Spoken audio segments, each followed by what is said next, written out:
हरे कृष्ण। श्रील प्रभुपाद की जय। श्रीमद् भगवद गीता की जय। ओम नमो इति श्रीमद् भगवद्गीतासु उपनिषत्सु ब्रह्म विद्याया योगशास्त्रेण श्रीकृष्णार्जुन संवादे तृतीयोऽध्यायः कर्मयोगो नाम। हरिः ओम तत्सत्। సో నిత్య జీవితంలో భగవద్గీతకు అందరికీ స్వాగతం సుస్వాగతం.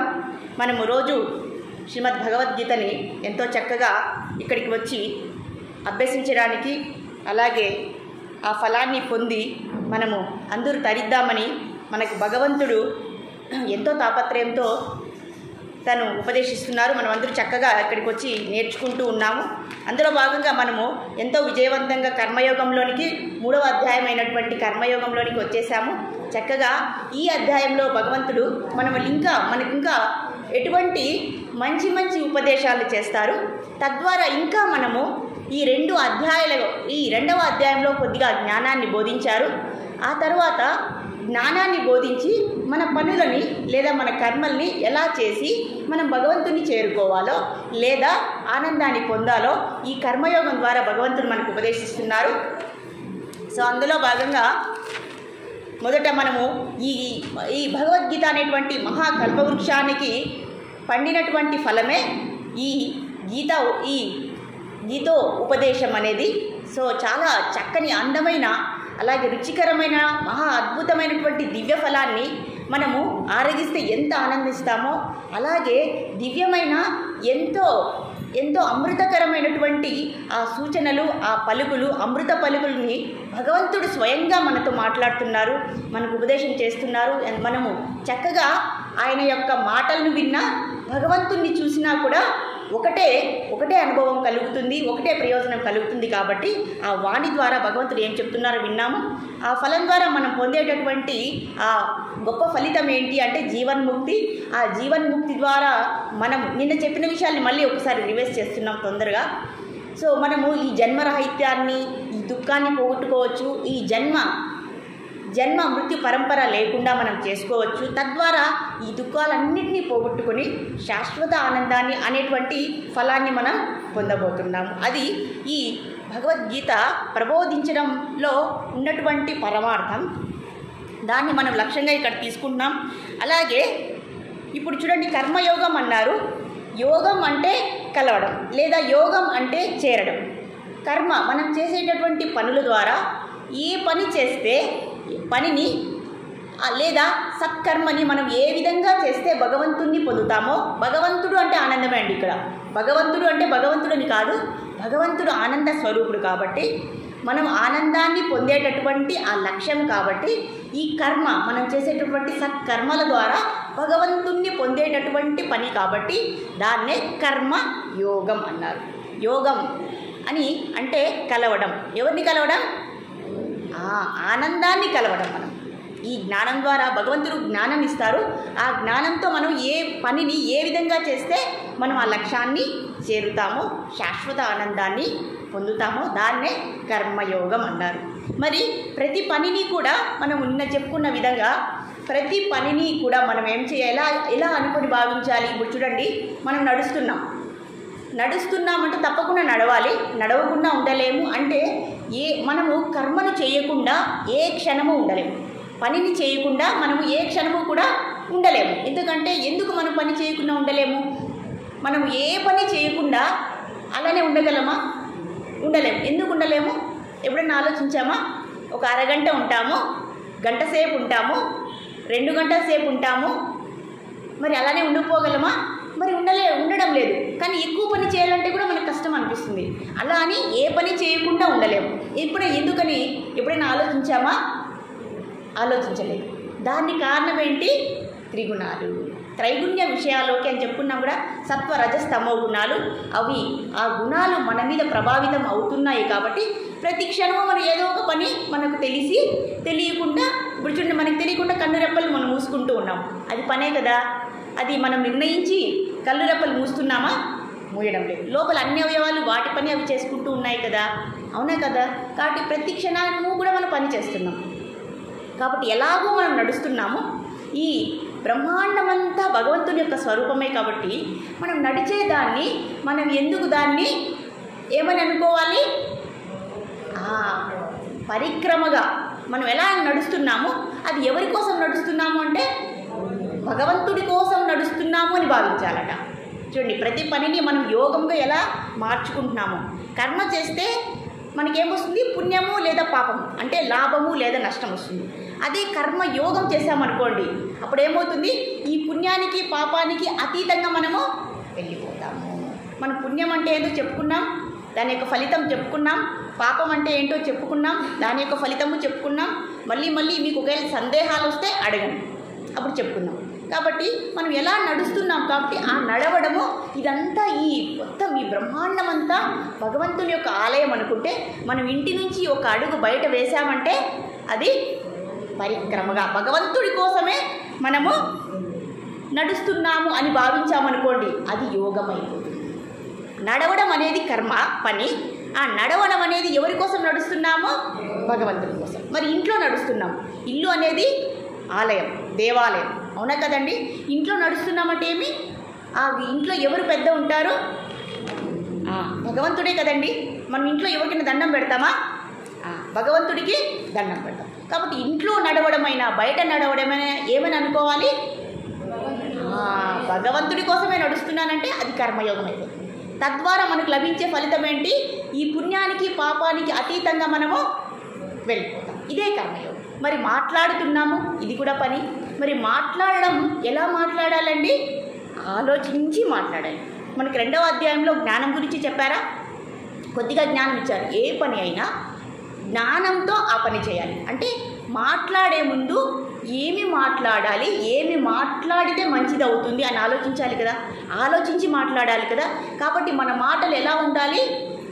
స్తోత్రాలుగా ఉండాలి. అంటే మనం మంచి మాటలే మనకు ఉపయోగపడే మాటలే అవి. ఆ ఉపయోగపడే మాటలు కూడా ఎలా ఉండాలి? భగవంతుడు ఇచ్చినటువంటి జ్ఞానాన్ని అనుసరించి ఉండాలి. అప్పుడు అవి స్తోత్రం అయిపోతుంది. చూడండి, మాట అనే పని యోగం అయిపోతుంది. మరి నిద్రపోతున్నాం, నిద్రపోతే అది కూడా పనేనా? ఎస్, అది కూడా పని. That is also work, that is also కర్మ, అది కూడా కర్మనే. మరి నిద్రపోయేటప్పుడు మనం ఎలా అనుకోవాలి? సమాధి స్థితి. సమాధి స్థితి అంటే మీరు వేరే అర్థం తీసుకోకండి ఇక్కడ, అవునా కదా? మనం ధ్యానం చేస్తాం కదండి, ధ్యానంలో మనకు సమాధి స్థితి అనేది అర్థమైందా? మన ఇంద్రియాలను నిగ్రహించుకొని, మనసును బుద్ధిని నిగ్రహించుకొని, మన మనసుని ఆత్మస్థితిలో ఏకాగ్రతగా మన మనసుని ఎక్కడో అక్కడ ఉరికిటి మధ్యలో లేదా ఇక్కడ కానీ లేదా హృదయంలో కానీ ఎక్కడో అక్కడ మీకు అనిపించినటువంటి ప్రదేశంలో ఉంచుకొని స్థిరంగా ఎటువంటి ఆలోచన లేకుండా నామస్మరణ చేస్తాం కదండి, దాన్నే సమాధి స్థితి. ఇప్పుడు నిద్రపోవడం ఎలా నిద్రపోతాం? మరి దాన్ని సమాధి స్థితి అని ఎందుకు భావించకూడదు? భావించవచ్చు, అవునా కదండి? కాబట్టి మనం ఏమనుకోవాలి? భగవంతుని నామస్మరణ చేస్తాం కదండి ధ్యానంలో. ధ్యానంలో ఏం చేస్తామండి? మనము ఏం చేస్తాం? నిద్రపోతామా? ఇదే బాగుంది మెడిటేషన్. కానీ నామం మీద చేస్తారు కదండి, కొందరు శూన్యం మీద చేస్తారు, కొందరు ఓంకారం మీద చేస్తారు. ఇలా ఎందుకు మనం భావించకూడదు? కాబట్టి నిద్రను కూడా మనం యోగం చేసేయాలి. ఈ విధంగా చేస్తే ప్రతి పని యోగం అవుతుందా? ఇప్పుడు పువ్వులు కడుతున్నారు, పువ్వులు ఎవరికి కడుతున్నారు? ఎవరి కోసము? భగవంతుడి కోసం మాలను తయారు చేస్తున్నాం, ఇది కూడా యోగం. ఈ విధంగా పనినే మనల్ని ఉద్ధరిస్తుంది, పనినే మనల్ని అధోలోకాలకు తీసుకెళ్ళిపోతుంది. కాబట్టి మనం ఎలా పని చేయాలి? తప్పదు, తినాలి, ఆహారం తీసుకోవాలి. ఆహారం తీసుకునే ముందు ఈ ఆహారం ఎక్కడి నుంచి వచ్చింది? అవునా కదండి? ఈ ఆహారం ఎక్కడి నుంచి వచ్చింది? మొదట భగవంతుడు మనల్ని సృష్టించాడు.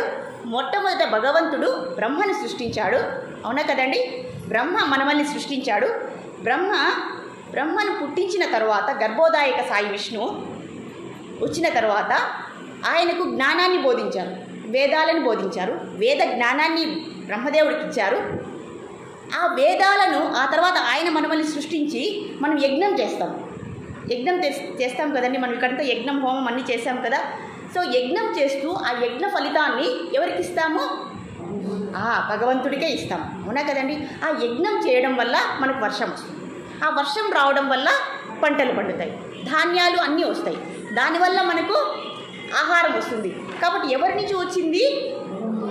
మరి భగవంతుడికి ఇవ్వాలా వద్దా? ఈ రోడ్డు మీద నడుస్తున్నాము, ఆ రోడ్డు మీద నడవడానికి మనం ట్యాక్స్ కట్టాలి. ఎవరికి కట్టాలి? గవర్నమెంట్ ప్రభుత్వానికి కట్టాలి, ఎందుకంటే అధికారం కాబట్టి. అలా మనం కూడా తినే ఆహారాన్ని ఎందుకు భగవంతునికి సమర్పించడం లేదు? ఇచ్చినవాడెవరు? ఆ విత్తనం ఇచ్చినవాడు ఆయనే, ఆ నీరు ఇచ్చినవాడు ఆయనే, నేల ఇచ్చినవాడు ఆయనే. కానీ మనం కూడా కొద్దిగా కష్టపడుతున్నాం, సంకల్పం చేస్తున్నాం. కానీ అధినేత ఎవరు? అన్నీ సమర్పించింది ఎవరు మనకి? మరి ఆయనకి ఇవ్వాలి కదండి. అందుకే కదా మనం ఇక్కడ గుళ్ళో చేస్తాం కదా, బ్రహ్మార్పణం చేస్తాం, అవునా కదా. భగవంతునికి ఎలా ఆహారం చేస్తాము, ఎలా తినాలి. ఇంట్లో కూడా మనము భగవంతునికి సమర్పించినటువంటి ఆహారాన్ని తీసుకుంటే ఏమవుతుందో తెలుసా? అది పాపముతో సమానం, అవునా కదండి. ఎందుకంటే మనకి ఇచ్చిన వారి మీద మనకు కృతజ్ఞత లేదు, అవునా కదండి. మనం హౌస్ ట్యాక్స్, ఇల్లు ట్యాక్స్ కట్టకపోతే ఏమవుతుందండి? నీళ్ళ ట్యాక్స్ కట్టకపోతే ఏమవుతుంది? మనం మన ఇల్లుని తీసుకెళ్ళి వేలం వేస్తారు. నీళ్ళ ట్యాక్స్ కట్టకపోతే నీళ్లు ఆపేస్తారు. మరి భగవంతుడు మాత్రం ఆహారాన్ని ఆయనకు తిరిగి ఇవ్వకపోతే ఏం చేస్తాడు? ఏమీ చేయడు. కానీ ఆ కృతజ్ఞత భావం మనకుందా? లేదు. ఇంకా మీకు సైంటిఫికల్గా చెప్పాలంటే, మనం తీసుకునే ఆహారంలో ప్రతి దానిలో కూడా ఏముంది? పాపం. ఎలా అంటారా? ఎలా అంటారు? మనం తీసుకునే ఆహారము పాపమని ఎలా అంటాము? అది ఎలా అవుతుంది? ఎలా అని ఆలోచించాలి కదా.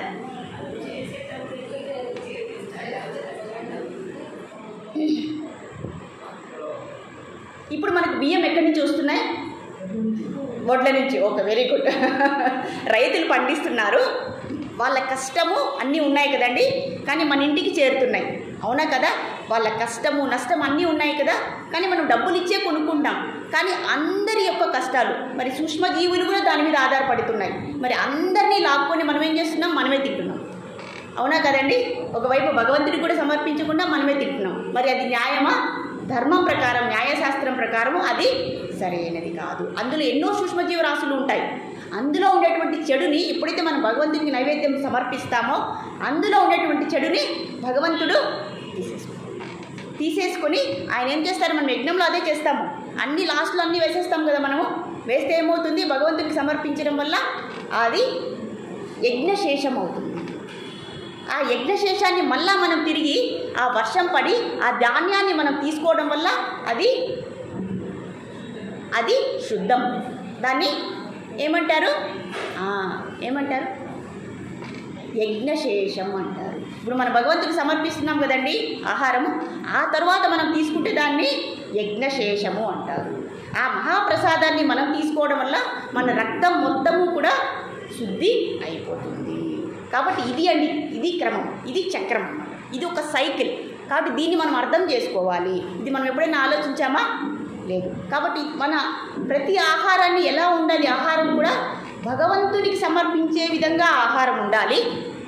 భగవంతునికి సమర్పించినదే మనము తీసుకోవాలి. అప్పుడు మనకు ఎటువంటి పుణ్యము కానీ ఎటువంటి పాపము కానీ ఉండదు. ఇప్పుడు చూడండి, దానిలో కూడా ఎన్నో జీవరాశులు ఉంటాయా? ఇప్పుడు మనం అనుకుంటాము మాంసం తినడమే పాపము అనుకుంటాం. మరి ఎందుకంటే వాటికి ప్రాణం ఉంది కాబట్టి. మరి వెజిటేషన్లో కూడా, అంటే ఆకుకూరల్లో కూడా, కూరగాయలలో కూడా ఏముంటాయి? ఇప్పుడు ఆకుకూరల్లో ఒక గడ్డికి కూడా ప్రాణం ఉంటుంది, ఒక మొక్కకు కూడా ప్రాణం ఉంటుంది అని చెప్పాము. మరి దాన్ని చంపడం హింస కాదా? అది కూడా హింసే. ఇది చెప్పాలని నేను ప్రయత్నం చేస్తున్నాను. ఒక బోస్ అనే శాస్త్రవేత్త ఒక మొక్కని మనకెలా అయితే స్టెథోస్కోప్ పెట్టి ఎలా అయితే మన గుండెని పరీక్షిస్తే లబ్ డబ్ అనే శబ్దం వస్తుందో, అదేవిధంగా ఒక మొక్కకి ఒక పరికరాన్ని తయారు చేసి బోస్ అనే శాస్త్రవేత్త దానికి అమరిస్తే అందులో కూడా జీవం అనేది ఉంది అనేది ఆయన ఒక గ్రాఫ్ గీసి చూపించాడు. అంటే మొక్కలలో కూడా జీవం ఉంది. కాబట్టి వాటిని తిన్న పాపమే కదా మరి, అవునా కదండి. మరి ఏం తినాలి? మనము జంతువులను తినకూడదు. మరి మనకి మొక్కల ఆధారితంగా వచ్చింది ఆహారాన్ని కూడా తినకూడదంటే ఇంక మనం ఏం తినాలి? కాబట్టి అటువంటి ఆహారాన్ని ఏం చేయాలి? భగవంతునికి సమర్పించాలి. అందులో ఉండేటువంటి ఆ పాపాన్ని భగవంతుడు తీసేసుకొని మంచిని మనకి ఇస్తాడు. అంటే మనం చెడుని భగవంతుడికి ఇస్తున్నాం. ఇంకొక రకంగా చెప్పాలంటే, అవునా కదండి? కానీ తనని తటస్థం చేసేటటువంటి శక్తి భగవంతుడికి ఉంటుంది, మనకు ఉండదు. కాబట్టి ఎప్పుడు కూడా మనము భగవంతుడికి నివేదిత ఆహారాన్ని మాత్రమే తీసుకోవాలి. భగవంతుడికి ఏదైతే నివేదన చేయాలో అటువంటి ఆహారాన్నే తీసుకోవాలని శాస్త్రం చెబుతుంది అని మనకు అర్థమైంది అనుకుంటాను. కాబట్టి ప్రయత్నిద్దాము ఈ పని చేయడానికి. అయిపోయింది అది, అందరూ అక్కడే చూస్తున్నారు.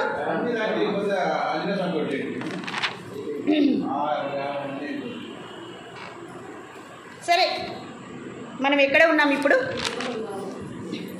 అయిపోయిందా మీది? అయిపోయిందా? ఓకే, డిస్టర్బ్ అవ్వకూడదు. సరే, డిస్టర్బ్ అయిపోతాం ఒక్కొక్కసారి, అందుకే మధ్యలో ఏం చేయకూడదు, డిస్టర్బెన్స్ అయిపోతుంది. సరే, మనం ఇంతవరకు చెప్పాము. కర్మయోగంలో మొదటి శ్లోకాన్ని మనం నిన్న చర్చించాము. అందులో భాగంగా ఇక్కడ చెప్తున్నది ఏమంటే, మనకు ఒక శరీరం వచ్చింది చూడండి. మనం ఎప్పటి నుంచినో మన ఆత్మ అనేది భగవంతుడి నుంచి వేరైపోయింది, అవునా కదా?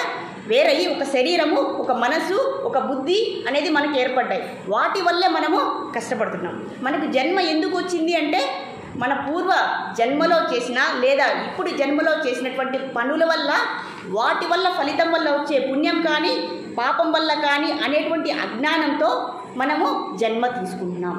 అది అజ్ఞానమే. ఎందుకంటే మనం ఈ శరీరం అని అనుకుంటున్నాము. ఈ శరీరాన్ని పోషించుకోవడానికి, ఈ శరీరాన్ని ఆనంద పెట్టుకోవడానికి అన్ని రకాల పనులు చేస్తున్నాం. ఆ పనుల్లో మంచి పనులు, సత్కర్మలు ఉన్నాయి, నిషిద్ధ కర్మలు ఉన్నాయి. సత్కర్మల వల్ల పుణ్యం వచ్చింది, నిషిద్ధ కర్మల వల్ల పాపం వచ్చింది.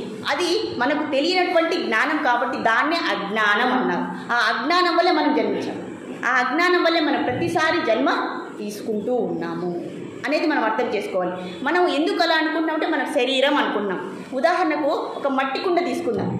ఒక మట్టి కుండ తీసుకుంటే అది మట్టితో తయారై ఉంటుంది కదా. అది మట్టితో తయారైన తర్వాత అది ఎన్ని రోజులు ఉంటుంది? ఆ కుండ, నీళ్ళ కుండ ఎన్ని రోజులు ఉంటుందండి? అది ప్రారంభమైనప్పటి నుంచి పగిలేదానికి సిద్ధంగా ఉంటుంది.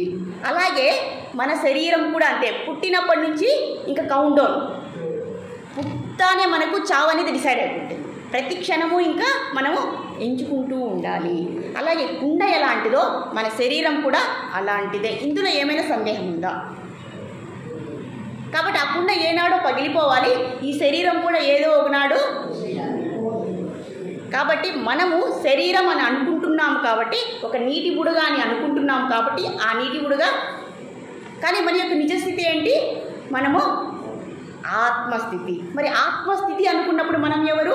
ఒక సముద్రం అనుకుంటే, సముద్రం అనేది దేవుడు అనుకుంటే, ఆ సముద్రంలో ఉండేటువంటి అలనే, ఆ కెరటమే మనము. మనం కుండ అనుకుంటామా లేదా సముద్రంలో కెరటం అనుకుంటామా? కుండ అనుకుంటే కుండ పగిలిపోతుంది, మళ్ళీ కొత్త కుండ తయారవుతుంది. అంటే మనం శరీరం అనుకుంటే శరీరం పోయి మళ్ళీ తిరిగి శరీరం వస్తుంది. లేదు, నేను సముద్రంలో ఉండేటువంటి అలను అనుకున్నాం అనుకోండి, అలా సముద్రంలోనే ఉంటుంది. అంటే మనం ఎప్పుడూ కూడా జన్మను తీసుకోము. మరి జన్మ తీసుకోకూడదంటే ఏం చేయాలి? జ్ఞానాన్ని సముపార్జన చేయాలి. అందుకే మనం ఇక్కడ ఉన్నాం. కాబట్టి ఆ జ్ఞానాన్ని మనం తీసుకోవడానికే ఇక్కడ ఉన్నాము అని ఇక్కడ చెప్తూ ఉన్నారన్నమాట. కాబట్టి మనం ఎలా ఉందంటే, ఈ అజ్ఞానం చీకటిలో ఉన్నాం. అంటే మనం అజ్ఞానం అనేది చీకటి. అంటే ఎంతసేపు ఈ శరీరం అనుకొని ఈ ప్రాపంచిక విషయాల వైపు వెళ్ళిపోయి దుఃఖాల్లో, బాధల్లో పడిపోతూ ఉన్నాం. మన కోరికలు తీరడం లేదు, మనకు బాధ మాత్రమే మిగులుతుంది. కాబట్టి ఈ దుఃఖాన్ని చీకటి లేదా అజ్ఞానం అనుకున్నాం. కాబట్టి ఈ చీకటిలో మనకు దీపం లేదా వెలుగు ఎవరు అంటే ఈ జ్ఞానమే. భగవంతుడు ఇచ్చేటటువంటి అమూల్యమైనటువంటి ఈ ఉపదేశమే మనకు జ్ఞానం. అది అర్జునుడి రూపంలో మనందరికీ కూడా భగవంతుడు అందిస్తూ ఉన్నారు అని చెప్పాము. అలాగే ఇంకా చెప్తున్నారు. కాబట్టి స్వామి వివేకానంద కూడా అలానే చెప్పారు. మొట్టమొదటిగా మనము ఆత్మస్వరూపులం అని తెలుసుకోవడమే మహత్ జ్ఞానము, అదే ఒక మహద్భాగ్యము అని ఇక్కడ స్వయంగా స్వామి వివేకానంద గారే ఆయనే చెప్తూ ఉన్నారు. కానీ మనం ఏమనుకుంటాము? మనం చాలా బాగా శరీరం వచ్చింది, బాగా సంపాదించుకున్నాం, హాయిగా ఉంది, హాయిగా నిద్రపోతూ ఉన్నాము, నిద్రలోనే మోక్షం ఉంది అని అనుకుంటున్నాం. నిద్రలో మోక్షం ఉందా? చాలా గాఢ నిద్రపోతూ ఉన్నాము. ఆ నిద్రలో మనకు ఏమనిపిస్తుంది? చాలా హాయిగా అనిపిస్తుంది. అది మోక్షము కాదు, అది జడత్వ స్థితి. కానీ నిద్రలో ఏదైతే మనం అనుభూతి పొందుతున్నామో దానినే మనం మేలుకొని ఉన్నప్పుడు అనుభవించే స్థితినే మోక్షము అంటారు. అలాంటి స్థితినే మనం ధ్యానంలో మనం సాధన చేస్తూ ఉన్నాం. అవునా కదండి? కానీ అలాంటి స్థితిని మనం ఏం చేయాలి? మేలుకున్నప్పుడు కూడా అలా చేయాలి. మన ధ్యాన అష్టాంగ యోగ ధ్యాన పద్ధతిని మనమందరూ చర్చించుకున్నాం ఆల్రెడీ. ఎలా చేయాలి ధ్యానం అనేది? ఇంద్రియాలను నిగ్రహించుకోవాలి, మనసును బుద్ధిని నిగ్రహించి ఆత్మస్థితి యందు ఉంచి మనము ఆ స్థితిలో ఆ ఏకాగ్రతలో ఎటువంటి ఆలోచన చేయకుండా మనం భగవత్ నామాన్ని కానీ రూపాన్ని కానీ లీలల్ని కానీ ధ్యానం చేయడమే అష్టాంగ యోగం లేదా జ్ఞానయోగం లేదా ఇలా మనం అనుకుంటాం. దాన్నే మనం భగవంతుని నామస్మరణ చేస్తే అది భక్తి యోగం అవుతుంది. దీన్నే సమాధి స్థితి లేదా బ్రాహ్మీ స్థితి. ఇప్పుడే మనకు తత్వజ్ఞానం అనేది వస్తుంది అని చెప్తాం. కాబట్టి మన మనసులో ఎటువంటి రాగద్వేషాలు లేకుండా మనసుని ఎప్పటికప్పుడు శుభ్రం చేసుకుంటూ ఉండాలి. మన మనసులో ఎటువంటి దోషగుణాలు లేకుండా చూసుకోవాలి అని చెప్తున్నారు. అటువంటి స్థితిలో మనం పనులను చేయాలి. కర్మని ఎప్పుడు ఆచరించాలని చెప్పడానికి ఇదన్నీ చెప్తున్నాం. కర్మని మనం చేసే పనులను ఎలా చేయాలి? ఇటువంటి ఏకాగ్రత స్థితిలో, ఇటువంటి సమాధి స్థితిలో, ఇటువంటి బ్రాహ్మీ స్థితిలోనే మనము పొంది ఆ తర్వాత కర్మని ఆచరించాలి. ఏ కర్మని ఆచరించాలి? సత్కర్మను ఆచరించాలి. అది సమతాభావనాపూర్వకంగా చేయాలి. అంటే ఎటువంటి ఆశ దాని మీద, ఇప్పుడు పరీక్ష రాస్తాము, కష్టపడి పరీక్ష రాస్తాము, దాని మీద ఎటువంటి ఆశ పెట్టుకోకూడదు. కష్టపడి చదవడమే మన పని. ఆ తర్వాత రిజల్ట్ అనేది, ఫలితం అనేది మనము వదిలేస్తున్నాము. అది పాస్ అయినా ఫెయిల్ అయినా మనం ఏం చేయాలి? దాన్ని సమంగా తీసుకోవాలి. కష్టపడడం వరకే మనకు హక్కు ఉంది. కానీ ఫెయిల్ అయినా పాస్ అయినా అది భగవంతుడి చేతిలో, అది ప్రకృతి చేతిలో, కర్మ చేతిలో ఉంది. కాబట్టి ఆ సమతాభావనాపూర్వకంగా కర్మ చేయాలి. ఆ సమతాభావనాపూర్వకంగా కర్మ చేస్తేనే అప్పుడు మన మనసు అనేది శుద్ధం అవుతుంది. అంటే మనం చేసే పనుల మీద ఆశ పెట్టుకోకూడదు. ఆశ పెట్టుకునే కొద్దీ మనకు మిగిలేది దుఃఖమే. అది ఎలా అంటే నిన్న చర్చించుకున్నాము, ఒక అద్దాన్ని తుడుచుకుంటూ పోతూ ఉంటే అది పరిశుద్ధం అయిపోతుంది. అలాగే మన మనసును కూడా ప్రతి పనిని చేస్తూ దాన్ని ఏం చేయాలి? దానిలో ఎటువంటి స్వార్థం లేకుండా, రాగద్వేషాలు అసూయ ద్వేషాలు లేకుండా, స్వార్థం లేకుండా, వ్యామోహం లేకుండా, ఆసక్తి లేకుండా పని చేసుకుంటూ పోవాలి.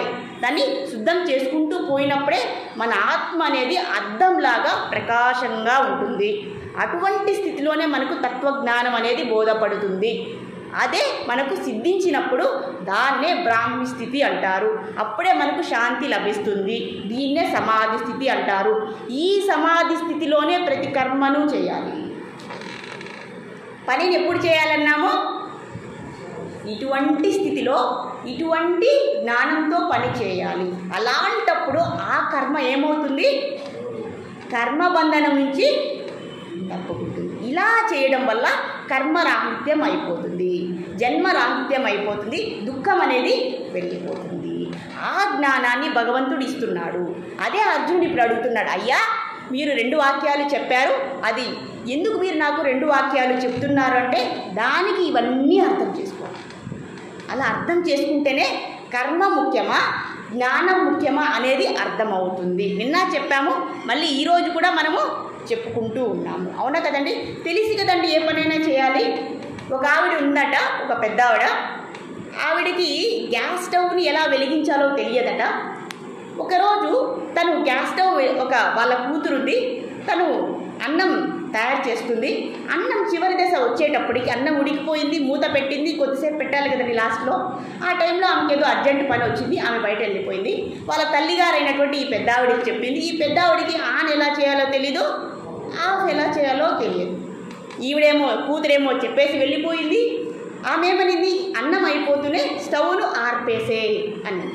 ఓహో, స్టవ్ని ఆర్పాలా అని ఈమె గుర్తుంచుకునింది. ఆమె ముందు కాలంలో ఏమి పొయ్యిలో చేస్తారు కదండి, కట్లె పొయ్యిలో. అది మంటను ఎట్లా ఆర్పుతారు? నీళ్లు చల్లేస్తారు, లేదంటే ఇట్లా విసురుతారు కదా. ఈవిడేమనుకునింది, అలానే చేయలేము, నాకు స్టవ్ని on off medium slow medium పెట్టేది రాక ఆమె ఏం చేసింది? అన్నమంతా అయిపోయింది. అన్నమంతా అయిపోగానే ఈమె ఏం చేసింది? స్టవ్ని ఇలా చేత్తో ఆర్పింది. అది ఆరవలేదు. ఒక విసనకర్ర తెచ్చి గట్టిగా విసిరింది. అప్పుడు ఏమైంది? ఆ మంట గ్యాస్ స్టవ్ మీద మంట అయితే ఆరిపోయింది. అబ్బా అన్నం అయిపోయింది, మా కూతురు చెప్పినట్లు స్టవ్ని ఆర్పేశాను అని వెళ్ళి చక్కగా పడుకున్నది. ఎప్పుడైతే చక్కగా పడుకున్నదో ఆవిడ హాయిగా నిద్రపోతుంది గుర్రు పెట్టి. పక్కింటి అమ్మాయి వాళ్ళ ఇంట్లోకి వచ్చిందనమాట. ఏదో పప్పో ఉప్పో తీసుకురావడానికి. చూస్తే ఇల్లంతా వాసన వస్తుంది, బయటకి ఆ వాసన వస్తుంది, గ్యాస్ వాసన. ఇది నిజంగా జరిగింది. బయటంతా ఆ వాసన అనేది బయటికి వచ్చేస్తుంది. కానీ ఈవిడికి ఏం తెలియదు పాపం. ఆర్పేయమంటే విసనకర్ర తీసుకొని మొత్తం ఆర్పి పారేసింది. ఆ పని అయిపోయింది. ఇల్లంతా గ్యాస్ వాసన వచ్చేస్తుంది. ఈ అమ్మాయి ఎప్పుడైతే లోపలికి వచ్చిందో, అమ్మ ఇదేంటి ఇంత గ్యాస్ వాసన వస్తుంది అని ఆవిడ్ని లేపింది. ఆవిడ లేపి, అమ్మ నేను ఆర్పేశాను, అది ఆరవకపోతే విసనకర్ర పెట్టి ఆర్పేశాను, అది పూర్తిగా ఆరిపోయిందమ్మా, నేను ఆర్పేశాను, నువ్వేం భయపడదు. మరి వాసన ఎక్కడి నుంచి వస్తుంది అని లోపలికి వెళ్ళి చూస్తే స్టవ్ ఆన్లోనే ఉంది, గ్యాస్ మాత్రము బయటికి వస్తుంది. ఇంకా కొద్దిసేపు ఆవిడ రాకపోతే ఏమవుతుంది, ఇలా ఉంటుందండి. కాబట్టి స్టవ్ని ఎలా ఆన్ చేయాలి, ఆఫ్ చేయాలనేటువంటి ఆ జ్ఞానం ఆ పెద్ద ఆవిడకి లేదు. కాబట్టి పనిని మనము తెలుసుకొని జ్ఞానంతో పని చేయాలి. అవునా కదండి? ఇప్పుడు ఆవిడకి తెలియదు కాబట్టి అదే ఇంకొంచెం టైం అయితే ఏమవుతుంది, ఇల్లు వాళ్ళ ఇల్లు తగలబడిపోయేదే కాక పక్కిల్లు కూడా తగలబడిపోతుంది. ఈమెను ఏమనాలి మనము, ధృతరాష్ట్రి అనొచ్చా? అవునా కదండి? జ్ఞానం లేని వాళ్ళని ఏమంటాము, పాపం ఆవిడకి తెలియదండి పాపం. అవునా కదండి? కళ్ళు లేని వాళ్ళే కాదండి ధృతరాష్ట్రుడు, జ్ఞానం లేని వాళ్ళని కూడా ఏమంటాము. కాబట్టి ఏ పనైనా మనము ఒక జ్ఞానంతో చేస్తే ఆ పని యోగం అయిపోతుంది అని ఇక్కడ ఈ ఉదాహరణ ద్వారా మనకు చెప్తూ ఉన్నారు. సో అదేవిధంగా ఇక్కడ ఇంకా నిన్న మనం చాలా విషయాలు తెలుసుకున్నాము.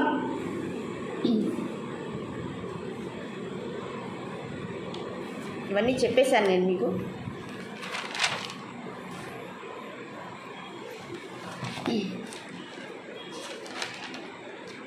సో ఇక్కడ శ్రీకృష్ణ పరమాత్మ ఇప్పుడు ఎప్పుడైతే అర్జునుడు, అయ్యా నేను మీ శిష్యుణ్ణి, ఇప్పుడు నాకు మీరు ఉపదేశం చేయండి, నేను మీ శిష్యుణ్ణి అనే ఎప్పుడైతే శరణాగతి పొందారో పరమాత్మ ఏం చెప్తున్నారు, అయ్యా 2 మార్గాలు ఉన్నాయి. ఒకటి కర్మయోగం, 2 జ్ఞానయోగం.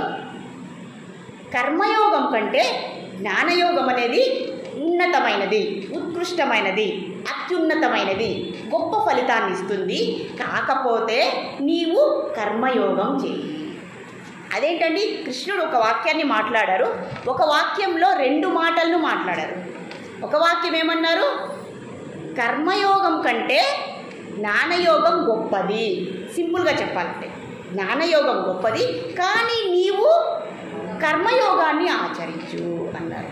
ఇప్పుడు అర్జునుడు ఏమన్నారు, ఇదేంటి 2 చెప్పారు, రెండిటికి సమన్వయం కుదరడం లేదు, ఇది వేరేగా ఉంది, ఇది వేరే, గొప్పది ఏదైతే అది కదా చేయమనాలి, కర్మ తక్కువ అన్నారు, కానీ కర్మనే ఎందుకు చెప్పమంటున్నారు, నన్ను పనే ఎందుకు చేయమంటున్నారు, అదేదో నీ జ్ఞానం చేయొచ్చు కదా. ముక్కు మూసుకొని నేను ఈ కొండ గుహల్లోనో అడవుల్లో కూర్చొని తపస్సు చేసుకొని సర్వే జనా సుఖినో భవంతు సమస్తలోక సుఖినో భవంతు అని చెప్పచ్చు కదండి. నాకే పని వద్దయ్యా, నేను వైరాగ్యం తీసేసుకుంటున్నా, నాకే పని వద్దు, ఏ పని చేయను, నాకే ఆహారం వద్దు, నేను అడవుల్లో కూర్చొని ముక్కు మూసుకొని తపస్సు చేసుకుంటాను, ఈ కర్మలన్నీ నాకెందుకయ్యా, నాకేమి ఈ సంసారము, ఈ పెళ్ళి, ఈ జాబు, ఇవన్నీ నాకు అవసరం లేదు, నేను భగవంతుని యొక్క ధ్యానం చేసుకుంటాను, కాబట్టి నేను కర్మ సన్యాసం చేస్తాను.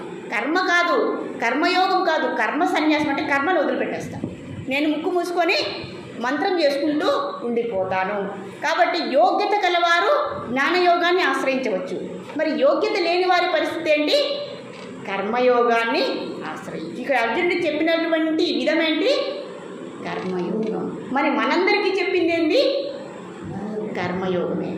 కానీ చాలామంది వాదించవచ్చు, మాకు ఈ కర్మలన్నీ వచ్చిన కర్మ ఏంటి, మేము చక్కగా ఈ సంసారం వద్దు, ఈ బాధలు వద్దు, మేము చక్కగా అన్ని సంసారాన్ని అందరినీ వదిలేసి తపస్సు చేసుకుంటాను, సన్యాసిగా మారిపోయి.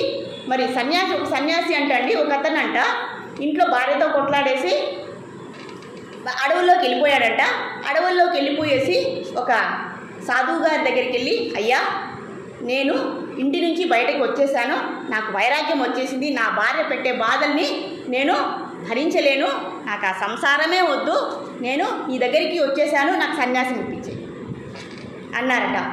నువ్వు అన్నీ ఆలోచించుకునే చెప్తున్నావా? అవునండి ఆలోచించు. మరి ఎందుకు రావాలనుకుంటాం? ఏమండి మా భార్య ఎంత చేసినా, ఎంత కష్టపడి డబ్బులు తెచ్చినా ఇంకా నన్ను చివాట్లు పెడుతూనే ఉంది, కాబట్టి నాకు ఈ సంసారమే వద్దు, నాకు సన్యాసం ఇచ్చేసేయండి అన్నాడట. సరే ఒకవేళ నేను ఇస్తాను, ఒకవేళ మీ భార్య పిల్లలందరూ వస్తే ఏం చేస్తావు అని అడిగాడట. అప్పుడు వచ్చినప్పుడు చూద్దాంలేండి, ప్రస్తుతానికి నాకు సన్యాసం ఇచ్చేసేయండి అన్నాడట. సరే నీకు ఒకరోజు టైం ఇస్తాను, నువ్వు చక్కగా ఉండగలిగితే నీకు సన్యాసం ఇచ్చేస్తాను అన్నారట. సరే ఆయన ఒక రోజంతా 4 గంటలకి లేపారట. లేపి ఈయన ధ్యానం చేయమన్నారట, మంత్రం ఇచ్చారట. ధ్యానం చేస్తున్నాడు, కానీ ఆయనకు బాగా భార్య బిడ్డలు గుర్తొచ్చేస్తున్నారట. అయ్యో మా భార్య రాత్రి ఏం పచ్చడి తయారు చేసిందో ఏమో, ఏం కూర తయారు చేసిందేమో, ఇక్కడ చూస్తే నాకు అన్నీ కూడా మూలికలు, ఆకులు, అవన్నీ అడ్డమైన గడ్డి పెడుతున్నారు. ఇంట్లో ఎంత చక్కగా మా భార్య వంట వండేదండి, అబ్బబ్బబ్బా పాయసం చేస్తుందండి మా భార్య, దాన్ని 10 ప్లేట్లు లేపేయాల్సిందే, అంత మిస్ అయ్యానే అని 1 గంట అనుకున్నాడట. మరి మధ్యాహ్నం అయిందట. మధ్యాహ్నం ఎంత చక్కగా కూరలు చేస్తుందండి, బీరకాయ కూర, పాలకూర కూర, ఇంకా రకరకాల గుత్తొంకాయ కూర గుర్తుకొస్తే ఈ సన్యాసమే వదిలేయాలనిపిస్తుంది. కానీ చూద్దాం ఇంకా మళ్ళీ ఆయన భార్య పెట్టిన చివాట్లు గుర్తొచ్చాయట. వద్దు గుత్తొంకాయ కోసం నేను వంగిపోతే నన్నే వంచేస్తుంది, నన్ను కూడా కూర వేసి మసాలా వండేస్తుంది, అడ్జస్ట్ చేసుకుందాం. మరి రాత్రికి వేడి చపాతీలు పుల్కాలు చేస్తుంది, అలా మంచి కుర్మా కూర చేసి పెడుతుంది అని రాత్రి గుర్తొచ్చిందట. ఇంకా తెల్లవారు అయ్యేటప్పటికి, అయ్యా గురువర్య నాకు ఇంకొక అవకాశం ఇచ్చేయండి, ఈసారి మళ్ళీ మా భార్య చివాట్లు పెట్టిందంటే మీ దగ్గరికి, ఇదండి మన దగ్గర ఉండేటటువంటి ఇది మన సన్యాసం. కాబట్టి దీని అర్థం ఏంటి? మనం అనుకుంటున్నాం బాహ్యంగా మన ఇంద్రియాలను నిగ్రహం చేసుకోవచ్చు అని, కానీ మనకు అంతరంగా మనసు నుంచి రావాలి. ఆ సన్యాసి అనేది మనకు మనసు నుంచి రావాలి. కాబట్టి బాహ్యంగా సన్యాసిస్తామంటే అది కుదరదు అని ఇక్కడ చెప్తున్నారు. కాబట్టి శ్రీకృష్ణ పరమాత్మ ఏం చెప్తున్నారు? అయ్యా మీ అందరికీ కూడా కర్మయోగమే మంచిది, అత్యుత్తమమైనది ఇక్కడ చెప్తూ ఉన్నారు అన్నమాట. కాబట్టి దూరేనా ఎవరం కర్మ బుద్ధియోగత ధనంజయ, అయ్యా నీకు ఇదే చాలా శ్రేయస్కరము. కానీ ఇక్కడ అర్జునుడికి కలిగినటువంటి సందేహం ఏంటి? ఎందుకు నాకు ఇలా చెప్తున్నారు? అది గొప్పది కదా, ఇదెందుకు నాకు చెప్తున్నారు? కానీ నాకు ఘోరమైనటువంటి కర్మని ఇచ్చారు. మనలాంటి వాళ్ళకైతే యుద్ధం చేయాల్సిన అవసరం లేదు, కానీ అర్జునుడికి మహాసంగ్రామం చేసి వాళ్ళ బంధువులందరినీ చంపాలి. మరి ఈ ఘోరమైన కృత్యం నాకెందుకు ఇస్తున్నాడు? ఓ కేశవ, ఓ జనార్దన, నువ్వు అందరినీ కాపాడేవాడివే, నువ్వు అజ్ఞానానికి కారణం, జన్మకు కారణమైనటువంటి అజ్ఞానాన్ని తొలగించేవాడివే, మరి నిన్ను జనార్దనుడు అంటారే, మరి నా అజ్ఞానాన్ని కదా నువ్వు తొలగించాలి. కానీ నాకు నీ మీద సందేహం కలుగుతుంది, మరి నాకు భ్రమ కలుగుతుంది. ఎందుకు? నువ్వు అది బాగుందంటావు, ఇది చేయమంటావు, అది ఎలా కుదురుతుంది? ఏది బాగుంటే అది కదా చేయమనాలి. ఇది బాగుందంటావు, జ్ఞానం బాగుందంటావు, మంచి ఫలితం ఇస్తుందంటావు, కర్మలు చేయమంటావు అని భగవంతుని మీదే మనము సందేహాన్ని చూపకూడదు. భగవంతుని ఎప్పుడు కూడా మనము ఆక్షేపణ చేయకూడదు, సందేహించకూడదు. అలాగే కేశవ కష్టాలన్నీ తొలగించేవాడే, మా కష్టాలను తొలగించేటటువంటి కర్తవ్యాన్ని పెట్టుకున్నవాడా. కృష్ణ అంటే ఏంటి తెలుసా అండి? మోహాన్ని, భ్రమని ఎవరైతే తొలగిస్తారో వారినే కృష్ణ అంటారు. కృష్ణ పరమాత్మ అంటే అర్థం ఏంటి తెలుసా అండి? మనకున్నటువంటి క్లేశాలన్నింటినీ తొలగించేవాడే కృష్ణ పరమాత్మ. మనకున్నటువంటి ఈ అజ్ఞానాన్ని, ఈ మాయని తొలగించేవాడే కృష్ణ. మాయని ఎవ్వరూ కాపాడలేరండి. మాయ అంటే ఏంటి? ఈ అజ్ఞానం. ఎంతసేపు నేను శరీరం అనుకోవడం, అనేక కష్టాలు, గాడిద చాకరీ చేయడం, దానికోసం సంతోషపడాలి అనుకోవడం కోసం తెల్లవారి నుంచి రాత్రి వరకు కష్టపడడం, దాన్ని ఏమైనా మనం తీసుకెళ్తున్నామా? పుణ్యాన్ని కానీ పాపాన్ని కానీ తీసుకెళ్తాం, కానీ మన మూటలు ఏమైనా తీసుకెళ్తున్నామా? ధనాన్ని కానీ, ఇళ్ళని కానీ, వ్యక్తులను కానీ తీసుకెళ్తున్నామా? కానీ మనం వాటి మీద మన మనసు ఎక్కువ వ్యామోహాన్ని పెట్టుకుంటుంది. అలాంటి అజ్ఞానాన్ని తొలగించేవాడా, అలాంటి మాయను తొలగించేవాడా ఓ కృష్ణ. కృష్ణ అంటేనే మాయను, మోహాన్ని, అజ్ఞానాన్ని, మన కష్టాలన్నింటినీ తొలగించేవాడా. మరి నువ్వు నన్ను కష్టాల్లో పడేస్తావా? కాబట్టి భగవంతుని మీద ఎప్పుడు కూడా మనం ఏం చేయాలి? ఏం చేయాలి? సందేహాన్ని పెట్టుకోకూడదు. ఇక్కడ కానీ అర్జునుడికి ఏమనిపిస్తుంది? అర్జునుడు చెప్తున్నారు, జాయసీ చేత కర్మనస్తే మతా బుద్ధిర్ జనార్దన తక్కిం కర్మని గోరేమా నియోజయిషి కేశవ. ఇక్కడ చెప్తున్నారండి, అయ్యా మీరు అందరికీ కష్టాలు తొలగిస్తారే, మాయను తొలగిస్తారే, మీరు నన్ను సంక్లిష్ట పరిస్థితిలో నన్ను పెట్టేస్తారా అంటే ఇక్కడ ఏమని అర్థము? ఆయన నెమ్మదిగా చెప్తున్నారు భగవంతుని, అయ్యా నేను మీ మీద సందేహపడడం లేదు, మీ మీద నాకు నమ్మకం ఉంది, కానీ నాకు కష్టంగా కూడా ఉంది. అర్జునుడి యొక్క బాధ ఏంటి? నేను యుద్ధం చేయలేను, మా బంధువులందరినీ చంపలేను, అదే నా క్లిష్టత, అదే నాది క్లేశము. కాబట్టి నా కష్టాల మీద నాకు కష్టంగా ఉంది, అలాగే నీ మీద కూడా నాకు విశ్వాసం ఉంది. ఈ రెండూ నాకు ఉన్నాయి. కాబట్టి నన్నెందుకు ఈ ఘోరమైనటువంటి యుద్ధం చేయమని ప్రేరేపిస్తున్నావు? మరి మిగతా జనాలందరికీ కూడా కర్మనే అని అంటున్నావు. మరి మిగతా జనాలందరి పరిస్థితి ఏంటి? మనకేం చెప్తున్నారు భగవంతుడు అనేది మనం ఇక్కడ ఆలోచించాలి. కాబట్టి అర్జునుడి వైపు అలాగే మన వైపు కూడా ప్రశ్నని అడుగుతూ ఉన్నారు 2వ శ్లోకంలో. అది ఏం చెప్తున్నారో మనము చూద్దాము.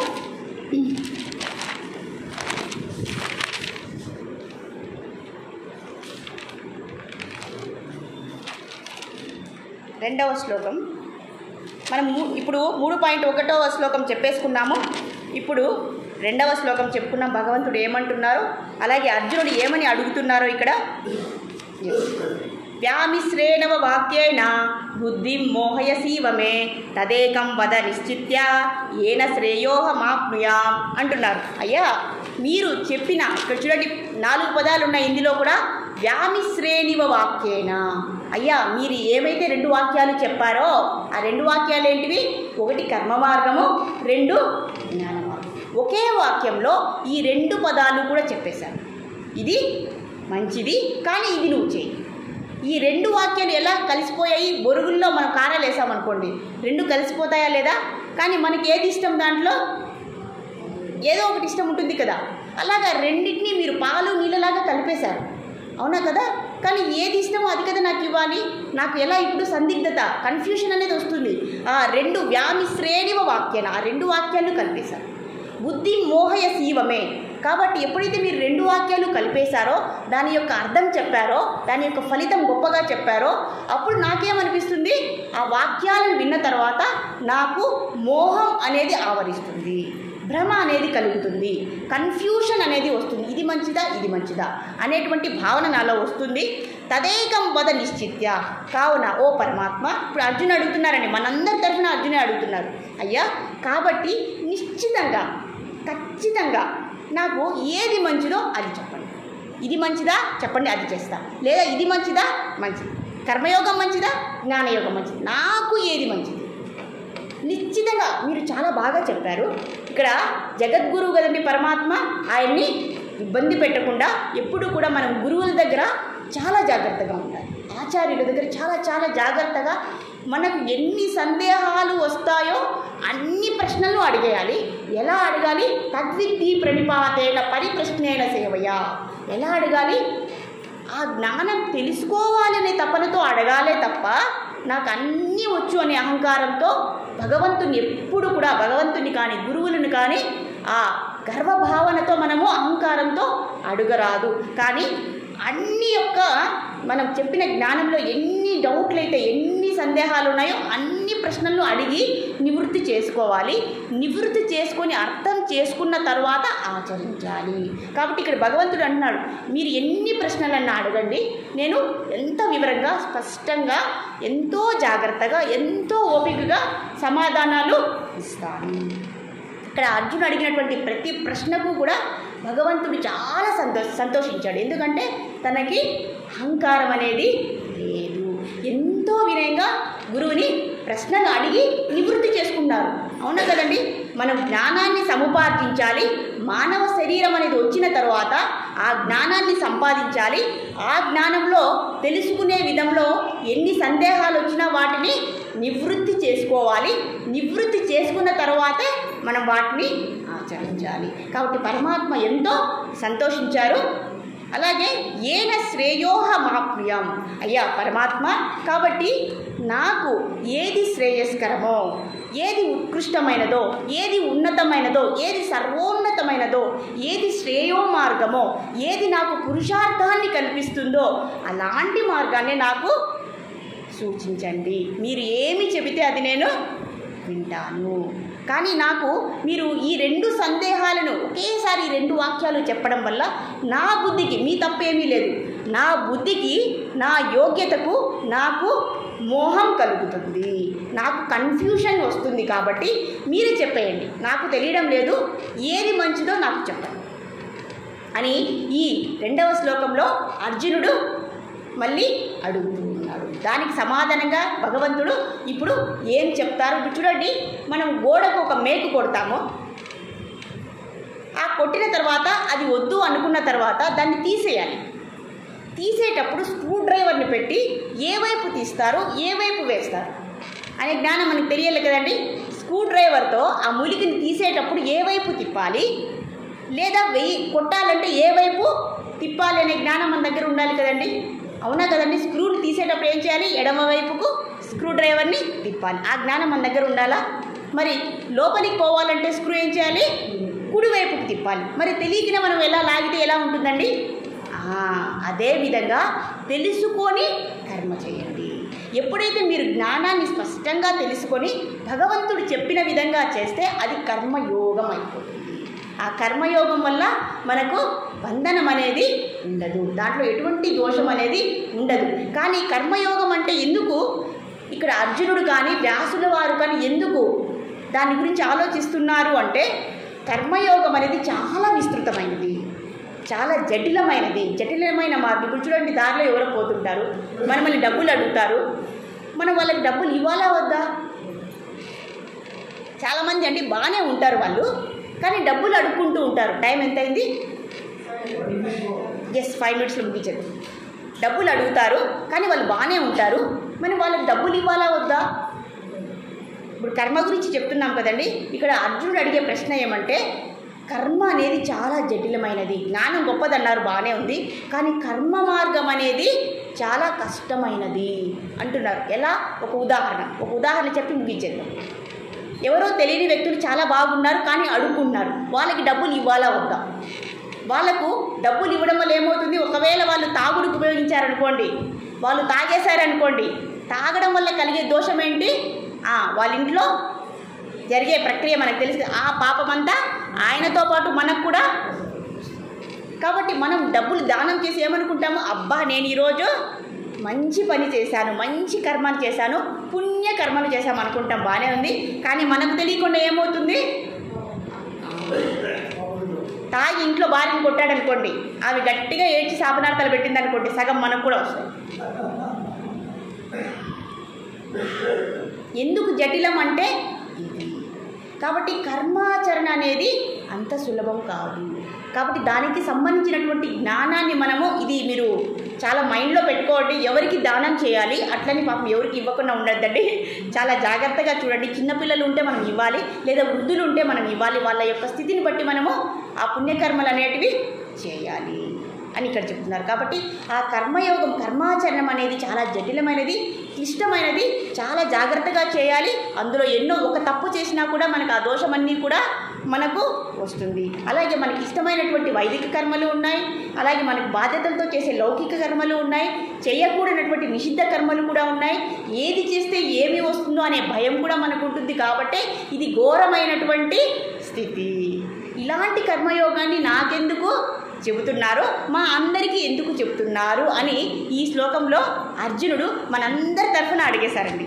కాబట్టి ఇక పైన వచ్చే శ్లోకాల్లో ఆ కర్మయోగం అంటే ఏంటో భగవంతుడు చాలా సులభంగా అర్థమయ్యే విధంగా మనకు చెప్తాడు. అంతవరకు ఈరోజు తెలుసుకున్నటువంటి జ్ఞానాన్ని మనం ఇంటికి వెళ్ళినా కూడా గుర్తుకు చేసుకోవడానికి ప్రయత్నించి అందులో దాన్ని మనం ఆచరించడానికి మన నిత్య జీవితంలో, భగవద్గీత ఎప్పుడు కూడా మన నిత్య జీవితంలో అండి, మనం చేసే ప్రతి పనిలో కూడా భగవద్గీతని ఎవరైతే, భగవద్గీతలో భగవంతుడు చెప్పిన విధంగా ఎవరైతే పనులను ఆచరిస్తున్నారో, చదువు అంటే చదువు, పిల్లలంటే పిల్లలు, పెద్దలు వృద్ధులు ఎవరైనా సరే భగవంతుడు అందరికీ సూచనలు చేశాడండి. ప్రతి ఒక్కరికి ఇన్స్ట్రక్షన్ ఇచ్చారు. కాబట్టి దానికి తగ్గట్టుగా మనం నడుచుకుంటే మనం అత్యున్నతమైనటువంటి ఫలితాన్ని పొందుతాము అని భగవంతుడే చెప్తున్నారు. కాబట్టి దీన్ని ఆచరించడానికి భగవంతుడు మనకు సహాయం చేయాలని కోరుకుంటూ హరే కృష్ణ కృష్ణ కృష్ణ హరే హరే, హరే రామ రామ రామ హరే హరే. శ్రీమద్ భగవద్గీతకి శ్రీల ప్రభుపాద్కి జై.